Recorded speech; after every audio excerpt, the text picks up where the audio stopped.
Today story uncut.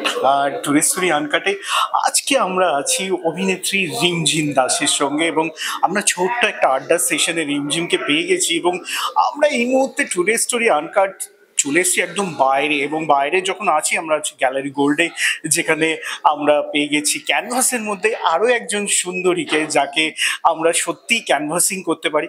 একজন গায়িকা, নায়িকা, সমস্ত কিছু তার মধ্যে ফুটে উঠছে। রিমঝিম, কেমন আছো? প্রথমত বলি, টুডে স্টোরি সকল দর্শককে জানাই আমার তরফ থেকে অনেক শুভেচ্ছা। নতুন বছর আসছে, আগাম শুভেচ্ছা দিয়ে দিচ্ছি, হ্যাপি নিউ ইয়ার। আর তোমার প্রশ্নের উত্তরে আমি মোটামুটি এখন ভালোই আছি। আর ভালো থাকার মধ্যে অবশ্যই তোমার কাজও রয়েছে, কালার্সে চলছে এই মুহূর্তে কাজ। তো তোমার যে জার্নিটা, সেই জার্নিটার মধ্যে অনেক কিছু আপস অ্যান্ড ডাউন রয়েছে। সেই সমস্ত কিছু আপস অ্যান্ড ডাউনের মধ্যেও তুমি একদম চুটিয়ে কাজ করছো। তোমার শোগুলো চলছে, যেটা কলকাতা শহরে নানা জায়গায় তুমি তোমার গানের মাধ্যমে লোককে মাতিয়ে রেখেছো, সবাইকে, সবার মন জয় করে যাচ্ছ। তো এতগুলো ইনিশিয়েটিভ নিজের তরফ থেকে কিভাবে এক্সিকিউশন করছো? প্রথমত আমি কাজের মধ্যে থাকতে ভীষণ ভালোবাসি। সো সেটা আমার গান হোক, মানে স্টেজ শো হোক, বা শুটিং হোক, বা ডান্স হোক, যাই হোক, আমি কাজের মধ্যে খুব ভালোবাসি থাকতে। তাই কাজ যখনই থাকে আমি বিন্দাস থাকি। তো সেই জন্যই বলছি, এটা সামলানো কোনো ব্যাপার না। মানে যে জিনিসটা যে ভালোবাসে সেটাকে আরো বেশি আপন করে নিতে ভালো, মানে ভালো পারে এটা। তাই বলছি, এটা কোনো অসুবিধা হয় না, খুব ভালো করে গুছিয়েই করতে পারি। আহ, এই মুহূর্তে তুমি কালার্সের একটি জনপ্রিয় সিরিয়ালের মধ্যে নিজে এসছো। তো কেমন লাগছে, এবং তুমি তোমার ক্যারেক্টার নিয়ে যদি আমাদের দর্শকদের কিছু বলো।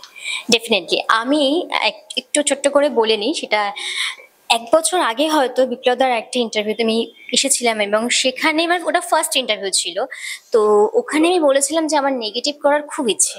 আজ 1 বছর পরে সেই স্বপ্নটা আমার পূরণ হলো। কালার্সের এখন তুমি যে আমার মা চলছে 8:30 থেকে হয়। আপনারা যারা দেখেন তো জানেন, আর যারা দেখেন না তাহলে আজকে আমার ওই বলার মাধ্যমে, এই ইন্টারভিউটার মাধ্যমে দেখে নেবেন, দেখতে থাকবেন।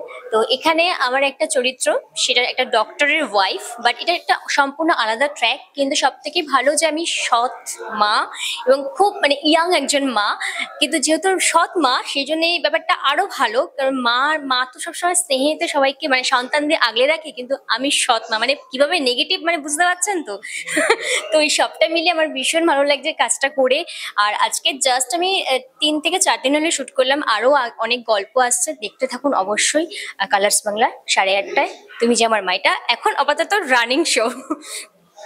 আমি অফ দ্য ট্র্যাক একটা জিজ্ঞেস করছি, যেহেতু নিজে একজন খুব রেসপন্সিবল মাদার, তো এই পর্দার মা এবং নিজের জীবনের একজন, যেহেতু তুমি একজন নারী এবং মা, তো দুটোর মধ্যে কতটা সামঞ্জস্য পাচ্ছ, এবং কতটা ভালোবেসে জায়গাটাকে তুমি করতে পারছো? ব্যাপারটা হচ্ছে, প্রথম দিন যখন বাচ্চাটা এসে আমাকে জড়িয়ে ধরেছিল, মানে শুটিং এর কথা বলছি, সেই সময় আমার খুব কষ্ট হয়েছিল যে আমি ওর সাথে দুর্ব্যবহার করছি। মানে এমনি তো অরিজিনাল, মানে পার্সোনাল লাইফে যেটা হয়, সত্যি সন্তানদের তো সবাই আগলে রাখে, সে যেরকমই সে ওয়ার্কিং লেডি হোক, বা মানে ওয়ার্কিং মাদার হোক, বা এমনি ঘরোয়া কেউ হোক। কিন্তু বলবো দুটো সম্পূর্ণ আলাদা। আমার ওটা করতে একটু মন থেকে খারাপ লাগছে, কিন্তু যেহেতু অভিনেত্রীটা আমাদের করতেই হবে, তাই জন্য দুটোকেই আলাদা রাখছি। আর তবে এখনো তো শুরু, মানে ওইখানকার সমস্যা এদিকে এখনো আসেনি, বা ঘরের এরকম সমস্যা ওদিকে নিয়ে যায়নি। মানে বলতে চাইছি যে ভালো মার খারাপ মায়ের মধ্যে ব্যাপারটা গুলিয়ে যায়নি, দুটোই আলাদা আপাতত রয়েছে, ক্যারি করতে পারছি। ইন্ডাস্ট্রিতে অনেক দিন হয়ে গেল, এবং এখানে প্রচুর আপস অ্যান্ড ডাউন তুমি দেখেছো, এবং সেটাগুলোকে কেন্দ্র করে তোমার নিজের জীবনও চলেছে, গান এবং সঙ্গে সঙ্গে অভিনয়। এখানে আসার পরে তোমার কি কি থ্রেটস তুমি সামনে পেয়েছো, সেটা যদি আমাদের দর্শকদের বলো। তো বাধা বিঘ্ন প্রতিবন্ধকতা তো সবার জীবনে আসে, আর আমি বলবো এটা না এলে কিন্তু কখনোই কেউ স্ট্রাগল করতে পারে না। স্ট্রাগল না করলে আমি বলবো সেই জায়গায় পৌঁছাতে পারে না। প্রথমেই আমার বাড়ির চাপ, না এই প্রফেশনে আসা যাবে না। দেন যখন আমি ইন্ডাস্ট্রিতে ঢুকছি, বা যখন আমি অডিশন দিতে যাচ্ছি, তখন অনেকে বলেছিল হবে না, পারবে না, এরকমও হয়েছিল, অনেক অপমানিত হতে হয়েছিল। তো এইসব করতে করতে কখনো মনে হয়েছিল যে না, মনে হয় আমি সত্যিই পারবো না, কিন্তু আবার মন থেকে বলেছিল কেন পারবো না, সবাই যদি পারে তাহলে আমি কেন পারবো না। প্রতিবন্ধকতা প্রত্যেকটা মুহূর্তে এসছে, আরো আসবে আমি জানি, কারণ স্ট্রাগল করে যারা বড় হয় বা যাদের পুরো লাইফটাই স্ট্রাগল করতে হয় তাদের তো ডেফিনেটলি থাকবে। আর আমি মানে স্ট্রাগল হোক আর না হোক, কারণ আমাদের শাহরুখ খানকেও কিন্তু ভাবতে হয় যে আমার ছবিটা আজকে কিরকম চলবে বা কিরকম চলবে না। তাই জন্য বলবো যে প্রতিবন্ধকতা এসছে, অনেক এসছে, আরো আসবে, আমাদেরকে এগিয়ে যেতে হবে, প্রচুর এসছে। আমাদের ইন্ডাস্ট্রিতে যারা নতুন আসে তাদের পক্ষে জীবনের চলার পথটা অনেকাংশে সহজ হয়, অনেকাংশে কঠিন হয়। তো সমস্ত কিছু মিলিয়ে মানে অনেকে সহজ পাঠ হিসেবে নিতে চায় সহজ রাস্তা, সিঁড়ি দিয়ে ওঠার সহজ রাস্তা। তো সেই সিঁড়ি দিয়ে সহজ ওঠার রাস্তার মধ্যে অনেক কিছু ইনডিসেন্ট প্রপোজাল থাকে। তো তুমি কি মনে করো, তুমি কি এরকম কিছু কোনোদিন সামনাসামনি হয়েছো? সামনাসামনি হয়েছে, মিথ্যে বলবো না, আর সাহসও রাখি বলার, কারণ সত্যিটা সত্যি হয়েছি। তবে আমি চেষ্টা করেছি সাইড কাটিয়ে একটু মানে বেশি মানে কি বলবো ওটাকে, হার্ড রাস্তায় এগিয়ে যাওয়াটা বেশি ভেবেছে। তাতে মনে হয়েছে যে না, সহজলভ্য জিনিস খুব সহজে হয়তো পাওয়া যায়, কিন্তু সেটাকে ধরে রাখতে খুব অসুবিধা হয়। তবে আমি মনে করি যদি তোমার ট্যালেন্ট থাকে, যদি তুমি নিজের ট্যালেন্ট দিয়ে এগিয়ে যেতে পারো, আসবে অনেক বাধা, আসবে এবড়ে খেবড়ে অনেক রাস্তা আসবে, কিন্তু তোমাকে এগিয়ে যেতে হবে। তাহলে বলবো আমার মনে হয় সেটা তোমার দীর্ঘদিন থাকবে। তো আমিও অনেক এরকম পেয়েছি প্রপোজাল যেগুলো খুবই খারাপ লাগে শুনতে, যে আজকাল কি ট্যালেন্টের কোনো দাম নেই, এগুলো খারাপ লাগে শুনতে, কিন্তু হলে হবে কি, একটা টাইমে নিজেকে বুঝিয়েছি যে না, আমি দীর্ঘ রেসের ঘোড়া হতে চাই, আমি কম দিনের জন্য হতে চাই না। আজকে খুব খারাপ লাগবে শুনতে, সবাই হয়তো ইউজ করে ব্যাপারটাকে অন্যদিকে ঘুরিয়ে দেয়, মানে যার জন্য হয়তো কেউ প্রপোজালটা একসেপ্টও করছে, কিন্তু কি হয়, হয়ে গেলে মানে ব্যাপারটা যখন সেই প্রপোজালটা একসেপ্ট করে নেয়, দেন তারপরে হয়তো তাকে দেখা যায় না। তো আমি বলবো যে যদি কেউ তোমরা এরকম এসো মানে আসতে চাও অভিনয়তে, তাহলে আমি বলবো এটা না করে একটু সময় নিয়ে ধৈর্য ধরে নিজের ট্যালেন্ট দিয়ে এসো, এটাই মনে হয় ভালো হয়। একদম নিজের ট্যালেন্ট নিয়ে আসো এবং নিজের ট্যালেন্টটাকে সবার সামনে প্রকাশ করো, যাতে তুমি লং রেসের ঘোড়া হও। তো লং রেসের ঘোড়া তো অবশ্যই আমাদের রিমঝিম দাস। আমার শেষ দুটো প্রশ্ন রিমঝিমের কাছে।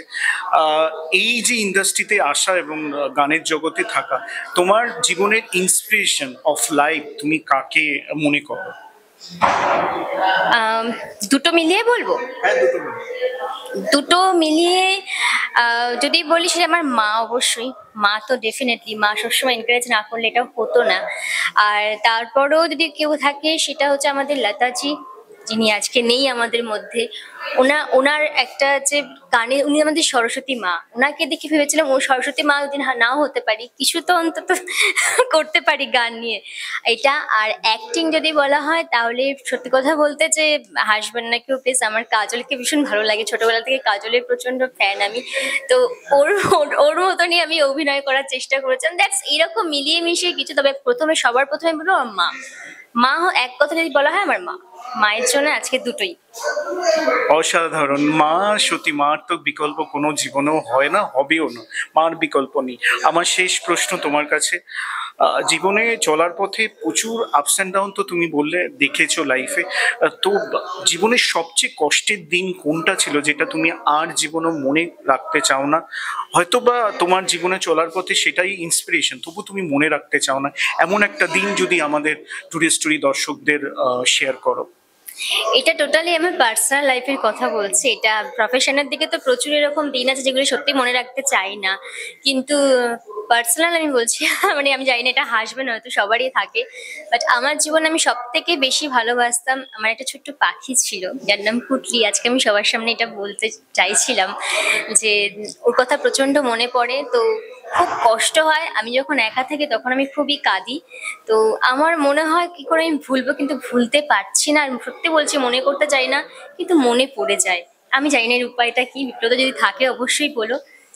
আর যারা আমাকে সত্যিই ভেবেছিলেন যে আমি কিছু করতে পারবো না, তাদেরকে মনে রাখতে আমি চাই না। এটা আমি বললাম অ্যাক্টিং প্রফেশনের কথা। যারা বলেছিল যে, আমি নাম বলতে চাই না, যারা বলেছিল যে আমি কাজ পাবো না, কাজ করতে পারবো না, এই কথাগুলো এখনো মাথায় মনে দুটো জায়গাতেই রয়েছে। তো তাদেরকে আমি মনে রাখতে চাই না। হয়তো তারা বিশাল বড় বড় জায়গায় রয়েছেন, বাট আমি মনে রাখতে চাই না তাদেরকে। এইভাবেই ভালো আছি। সত্যি এইভাবেই ভালো থাকা যায়, এইভাবেই ভালোবাসা যায়। এবং যোগ্য জবাব যদি আজকে টুডে স্টোরি পর্দায় দিয়ে থাকে, তাহলে রিমঝিম দিয়েছে, এবং সেই যোগ্য জবাবটা তার অভিনয়ের দ্বারা সবার সামনে তুলে ধরেছে। এক্সিলেন্ট এবং রিমঝিমকে আমাদের টুডে স্টোরি এন্টায়ার ফ্যামিলির তরফ থেকে অনেক অনেক শুভেচ্ছা এবং আন্তরিক ভালোবাসা।